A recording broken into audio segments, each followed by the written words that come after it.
There we go.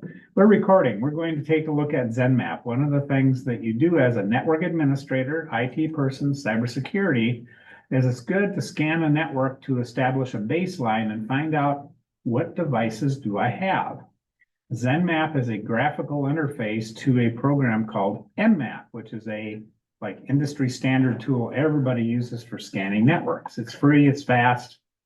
However, the graphical interface is a good place to get started because graphical is more intuitive.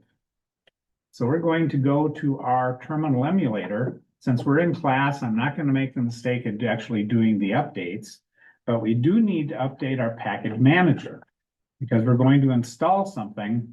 And if we don't synchronize what our package manager knows about with the upstream distribution point, which is going to show up here in a second. Yeah, Kali, mirror.accurus.ca and all kinds of things. But these are the main package sites that we're synchronizing with to make sure that what we are looking for is the same as what's up here. Kind of like when Windows updates checks for updates. It's the same thing. Except Linux has been doing it longer and it's a lot more comprehensive.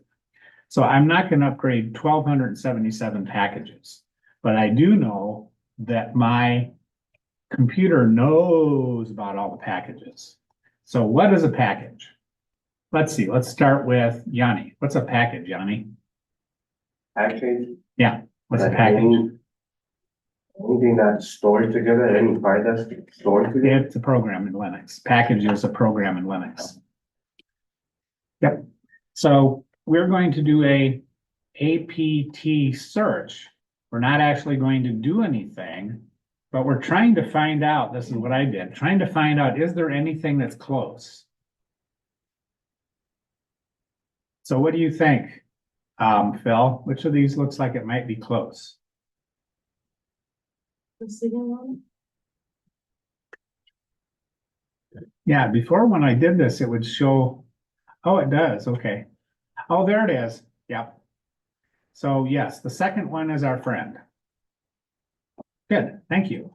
So now that we've found it, we are actually going to do something. So we need our APT package manager. We're going to install. This is somewhat like when we're adding packages or modules and stuff to Python, right? Mm-hmm. We do the PIP install and all that stuff. So we're going to install, no, not screen fetch. That's a different program. Zenmat-KBX. This is like an open source thing that a bunch of people put together because they like to program and do stuff. And we type Y. It used to be that the Zenmap front end was part of Kali, but things change. And so now we are installing the package. Well, it's called a package because it's also installing all the different parts of a program that it needs. So there's a bunch of stuff it thinks it needs. I didn't see Docker in there. I'm not sure why we have Docker in there. Unless it's running at the Docker app.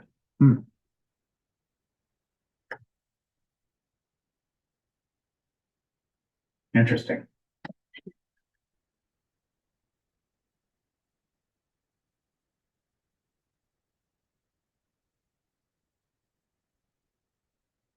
Everybody's working good? Uh-oh, we have problems. Yeah. We had some IP addressing issues for some reason, and I'm guessing it's just this room. Kali was not getting the DHCP address that it should have gotten. And I don't know, we're gonna have to look into that and figure out what's going on. My computer is hardwired in, but with virtual machines, there's always been ongoing on and off issues with wireless adapters because they work different than an Ethernet adapter. So regardless, we're on the bridged adapter, which we do need to be to do this. We're scanning our network. So our bridged adapter means that we're writing on top of our internal network card. So I'm going to go to machine and settings. And we want to make sure that we're on the, oh yeah, they changed all kinds of stuff here, didn't they? Yeah, interesting. Well, let's see if it's better or not. Anyway, bridged adapter, bloop, bloop, bloop, bloop. There's my, I do have wireless on here. Oh, I should try that sometimes. connect it to wireless, see what happens. All right. Anyway, my adapter is bridged, which means that my adapter here is kind of like riding on top of this, but it's as if my virtual adapter was physically connected to my local network. That's how it's working. That is different. So once you're sure of that, if you type in your friend, Mr. IPA, it tells us that yes, we've got an address. We have, and that's all it tells you. You have an address and a DHCP subnet mask. So that gives you what you need in order to figure out your network target. So your network target is going to be the IP address of the network or the network address. So what would be the network address of 10.0.1.143 with a 255.255.255.0 subnet? What do you think? Let me put it out here. So it's better. This would be everybody would need to figure this out. On our network, my address is 10.0.1. Whatever it is. And it says /24, which is also can be interpreted as 255.255.255.0. So which part of this determines the network? Which part of this determines the local host address? The top would determine the network and the bottom would determine the local host. They actually work together. So this the bottom of a part is just different representation of /24. And another way to look at it visually is like this. So a subnet mask means that it masks it out, right? So people on this local network don't care about 10.0.1 because we have 10.0.1 already. But on the local network, this is the one we care about as a host address. So that we typically designate this as the network address portion. This is the network address portion. This is the host address portion. Yeah. So we can have 1 through 254 as valid IP addresses, which is when Mihail was doing the settings, the static settings with Nick and Yanni. He just picked something in the 200 range because he knew I wasn't using it.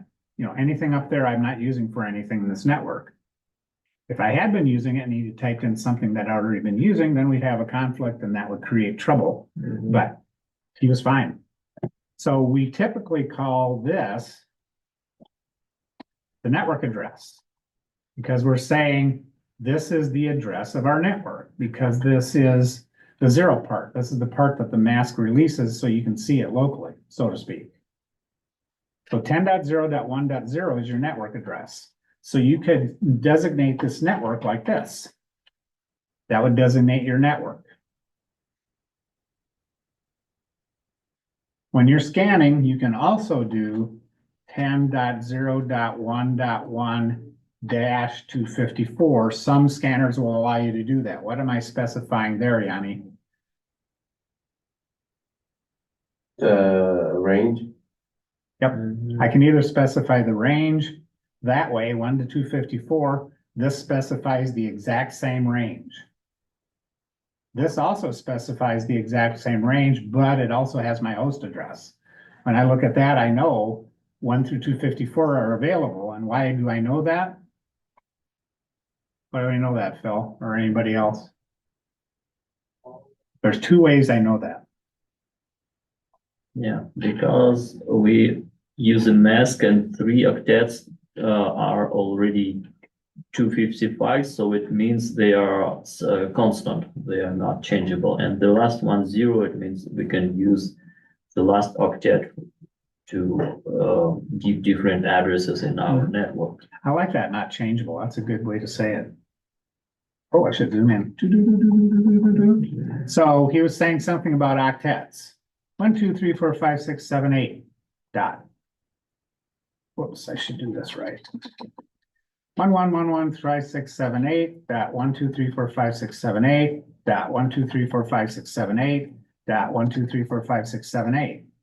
Guess what the computer sees?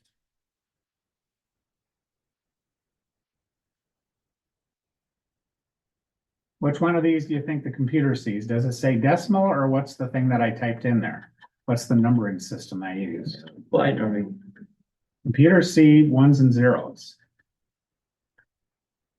So he was mentioning an octet. This is eight numbers. 1, 2, 3, 4, 5, 6, 7, 8. If you do the 1 is 1, 2, 4, 8, 16, 32, 64, 128. You add all those together, you get 255. So we're talking in binary because that's what computers see is binary numbers. We see decimal numbers. The operating system does the translation for us. But this also shows, oh, static, can't move. Oh, we can adjust this because it's zeros. So that's why it's called a mask. We're masking out part of it, and we're allowing this part to be changeable. That's probably more than we needed to know, but we need to know this stuff. Because that's how it actually works. All right, so we know that. Now we know more than we wanted to know, which happens to me sometimes. You get into parts that are adjacent to what we need to know, but we need to know all that stuff. You cannot secure what you don't understand. If it's all just goop to you, it's not going to work. So it should be Zen. Oh, and it even has the little eye and everything. That's the eye we're used to seeing. So when we installed that extra package, we installed a graphical wrapper for the Zenmap command line interface. When we bring that guy up, there he is. And notice what it has right here. Yeah, this one won't, I can't make it bigger. That is our Zenmap command line. So this graphical wrapper is what it's called, meaning it's a graphical interface that goes around a command line, wraps the Zenmap command, and automatically puts in the arguments that are needed. So the intent scan needs these arguments. The one we typically use is either the ping scan or the quick scan because that's fast enough. It's a quick, fast way to see what's going on the network. If you do more of these, you can find out way more information. So this is a very flexible network scanning tool. So we'll do quick scan. And it changed the parameters for us. Now our target is going to be, what's our target going to be? We have several choices. Our network. What's our target going to be? Oh, go ahead, Nick. What was it again, Nick? 10.0.1.0/24. That one will work. Also, the .1/254 would work. Either one of them will work with this particular scanner. Not all scanners take all notations. And so we click scan, and away it'll go. Now, an interesting thing, when they put this one together, I thought it was interesting when I looked at it. It's built in, yeah, UMIT, whatever UMIT is. It was built during the Zenmap Google Summer of Code. Oh, well, that's interesting. Anyway, maybe not that interesting. Anyway, we're starting our Zenmap scan. It'll take, oh, see, it's pretty fast. Zenmap is a very efficient little multi-threaded scanner, meaning it's doing more than one thing at a time. Oh, and there's Phil. Cali Phil is at 144. Look at there. So we have enumerated most of our networks. Some of them have come back with DNS lookups. Some haven't. E. King's Bride. Now there's an interesting name for a computer. I know that's not one of mine because I typically need, that's our convention here is D1S whatever, starting from 1 through 20. Yeah, Hope, did you have is yours which one did I point out? Oh, D. King's Bride? Yes, Does that have a significance? that's mine. That's mine. But why did you call it D. King's Bride? I'm just curious why you have the name.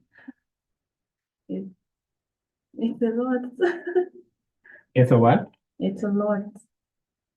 It's a lot to talk about the name. Oh, okay. Yeah. And I think this is you, isn't it, Mike? Oh, and that Swift? Swift That's is your laptop, my I think. laptop, but you don't see my Kali for some reason. Oh, I wonder why. I see IP addresses like 223, 224 that I set up for guys. Yep. There's you two guys. But So Nick and- my IP is 222. Yeah, we had that last time where you weren't showing up. Interesting. I'm not sure why. But those two wireless people are. And are you on a static?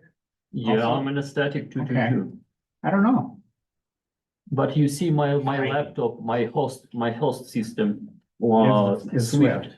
Swift, yeah. Yeah, I'm not sure why. Good question.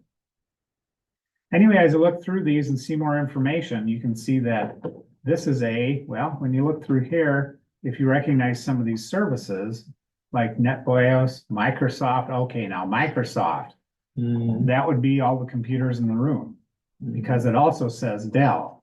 Now, we talked Oh. about this earlier. They are all Dell, yeah. Yeah, how does this scanner know that it's a Dell manufacturer? MAC It address. doesn't know. MAC It address. has a MAC address lookup Mhm. because the manufacturer's part is right here. Yeah.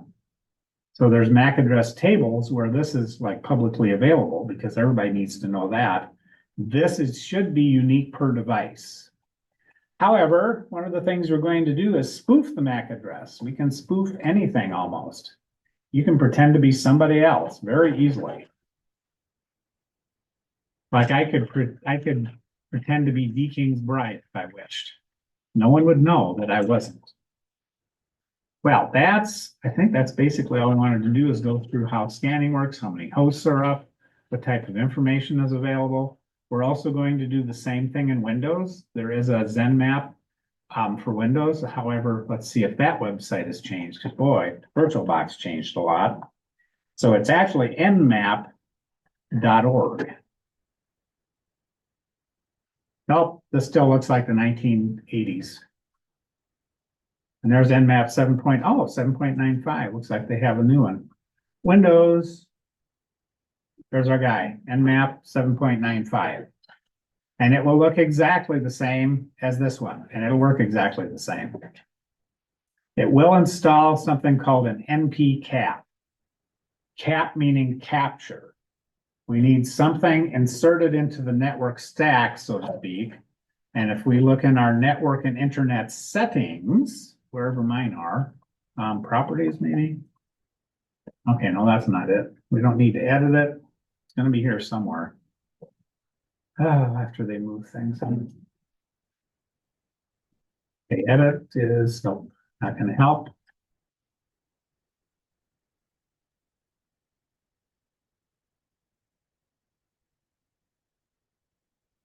I don't want to. They're moving everything around on me and I'm losing track of where things are. Network adapter. Manage network adapter settings. There we go. So I want to get into the network adapter. I can then edit the adapter options. See, that's moved around a little. And here is why it's called a network stack. Because we have the client, which connects to the network. We have printer sharing. We have IP protocols. We have the various pieces of software. And mine doesn't have, no, it doesn't. I haven't installed Zenmap on this computer, but when you do, you'll see another one in here. It has to be in the network software so that it can capture packets. That's automatically built into Linux. Linux is much more network aware than Windows is. It has a lot more native capability for accessing networks. So, one more question. What does localhost refer to? What does localhost refer to? Someone, I'm gonna deliberately ignore Mike because I know he knows what localhost is. Does anybody else know what localhost is? What's the localhost? I can ping it. But what am I pinging if I ping localhost?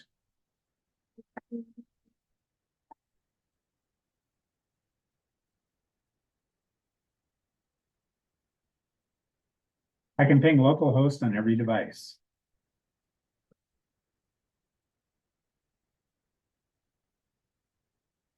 What is localhost? Yeah, what is localhost? What's its purpose? What does it do? Why do we have it? Any of those, anything like that, anything you know about localhost.